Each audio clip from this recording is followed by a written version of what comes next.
అందరికీ నమస్కారం. నా నిజ జీవితంలో జరిగే అనుభవాల్ని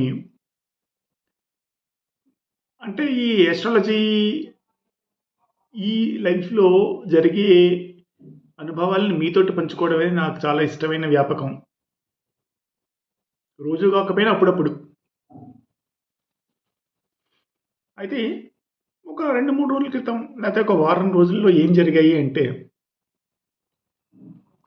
నా దగ్గరికి ఒక పెద్ద మనిషి వచ్చాడు. ఓకే. ఆయన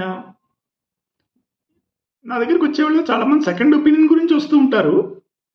అయితే ఈ వచ్చినాయన ఆల్రెడీ ఒక ఆస్ట్రాలజీ దగ్గరికి వెళ్లారాయన.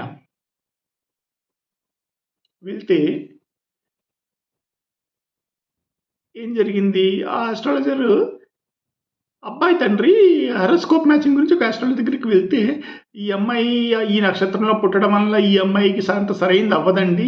ఈ నక్షత్రంలో పుట్టిన వాళ్ళని పెళ్లి చేసుకోకూడదు" అని చెప్పాడు. నా దగ్గరికొచ్చారాయన.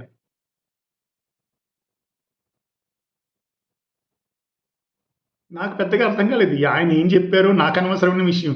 ఆ జాతకం ఆయన ఎలా చెప్పాడు, ఈ నక్షత్రంలో పుట్టిన వాళ్ళని పెళ్లి చేసుకోవద్దని ఎలా చెప్పాడో నాకు అనవసరమైన విషయం. ఆహ్, నేను మీ అందరికీ చెప్పేది ఏంటి అంటే, ఒక నక్షత్రాన్ని బట్టి ఒక వ్యక్తి ప్రవర్తన ఆధారపడి ఉండదు. ఒక వ్యక్తి జన్మ నక్షత్రాన్ని బట్టి ఒక వ్యక్తి ప్రవర్తన ఆధారపడి ఉండదు. అదే మూల సూత్రం కాదు. ఒక వ్యక్తి ప్రవర్తన గ్రహాల అమరికపై ఆధారపడి ఉంటుంది.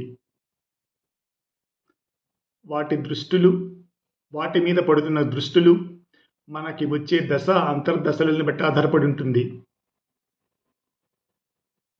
మన పూర్వజన్మ కర్మలను బట్టి ఈ జన్మలో మన ప్రవర్తన ఆధారపడి ఉంటుంది. ఈ జన్మలో మన ప్రారబ్ధ కర్మని బట్టి మన ప్రవర్తన ఆధారపడి ఉంటుంది.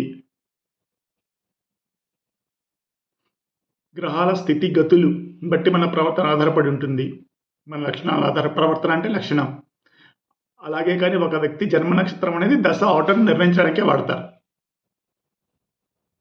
అలాగే ఇంకొకళ్ళు ఎవరో కూడా ఒక వ్యక్తిలో పేరులు, ఒక వ్యక్తి పేరులోని మొదటి అక్షరాన్ని బట్టి ఆ వ్యక్తి లక్షణాలు చెప్తున్నారు.